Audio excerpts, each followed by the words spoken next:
Okay. Hi. So this is what God told me. I feel like my camera is so smudgy. Hold up. So that kind of helped. I kind of look different. But this is what God told me, right? Your misconception about your sister is totally wrong. So you think that your sister is kind of like just jealous and evil, and it's kind of like she just grew up to be really toxic because she's hanging around with the wrong crowd. No. These seeds were planted in your family at age 12 to 13.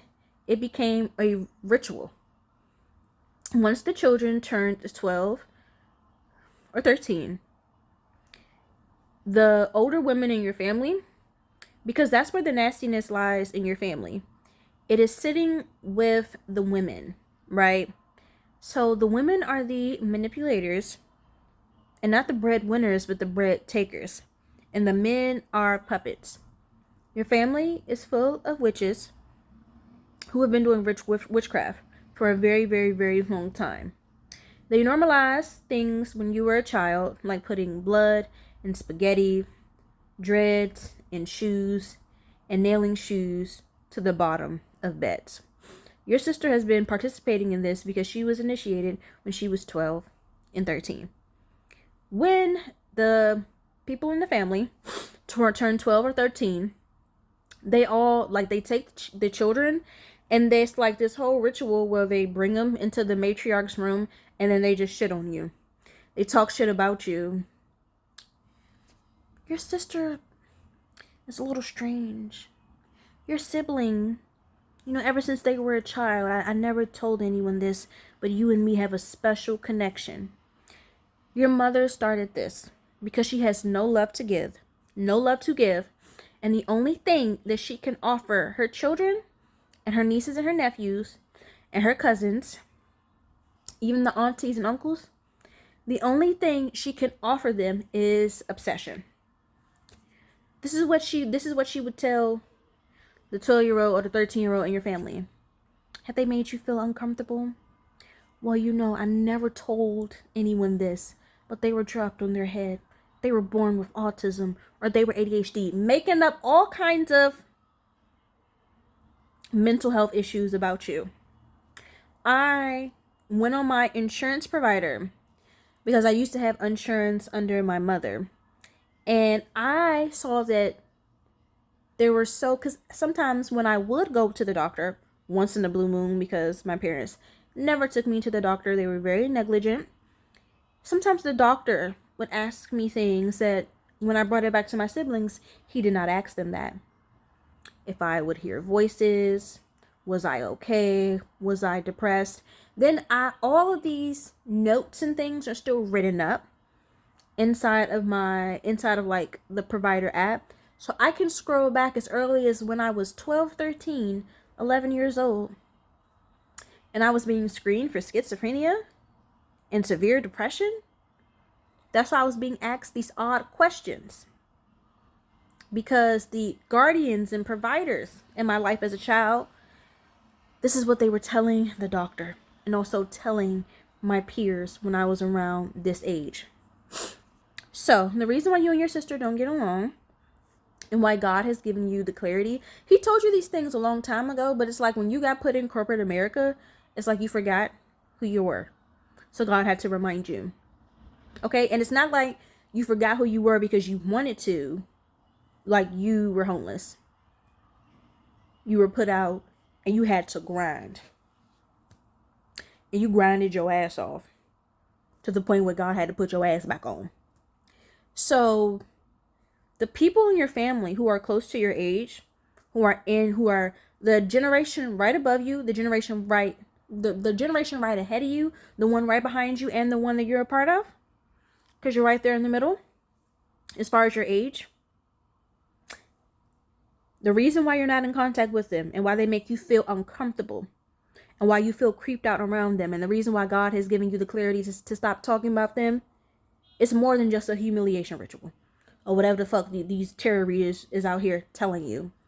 It's an initiation where your mother has linked up with your aunties, your grandma, all them, to go out of their way to tell people in the family that there is something mentally wrong with you because you have a connection with the Most High, because you are gifted with herbs, because you are a practitioner, because you are the chosen one. Your mother and these other women in your family want an army against you. So they created this army and they all failed. You did not die. You were not raped. Homelessness did not kill you. God used homelessness to refine you and make you stronger. Now you got money out the butt fuck asshole, and they do not know what to do. So this is why your sister is even more resentful of you, because she's like, so you took away my fucking childhood. She blames you for the, you know what I'm saying, initiation. Because what I'm getting here is like, your mother is a predator. She doesn't get sexual gratification from touching kids, but she thinks she has ownership over the bodies of children, especially the females. So oftentimes these children, including your sister, were groped, held, and touched very inappropriately. And they blame you for everything, and it is not your fault. So I'm here to absolve you of that fear. I'm here to take away that shame. I am here to demolish that guilt. Your sister refusing to forgive, refusing to heal, and blaming you is not your fault. So it's time to stand up. It's time to put that guilt down, because it is not your fault. It is beyond being cordial. What you have to understand is that it was a weaponized initiation against you from the time that you were a child. So you can't handle this like it's some normal therapy shit. You got to take it to the God. You got to take it to God. You got to take it to the Most High to feel, to heal. And you have to tell people the truth about your experience. You are someone who holds in so much. It's gotten to the point where little inconveniences, minor disagreements, it makes you insanely upset. I'm speaking to someone right now you're staying with a family member, and you do not trust them. You literally think that they are against you. This person loves you so much. You literally think that they are against you. And I'm not saying that this person has not done things that have hurt you, out of like, I'm getting y'all from two separate generations. But it's not just this family member that you're staying with. You do not trust anybody. And I'm getting, once you start to open up to God and your soul tribe and your person, you're going to recognize it's some reoccurring themes. It's some patterns where all of this pain was planned. You got to open up, because who I'm speaking to right now, you're like a ticking time bomb. And not only, if you hold this in, not only will you blow up, but you're going to blow up at your child, and you're going to blow up at your man. Those are the two closest people to you, your baby and your man. So you got to let this go, because it's getting to the point where God can't even get through sometimes. So take your time, be patient. It's time to wake up. And there's so much, like what I just told you about your sister, there's so much more that God is ready to reveal. But you got to let it go. And you have to let it out to receive the revelation within.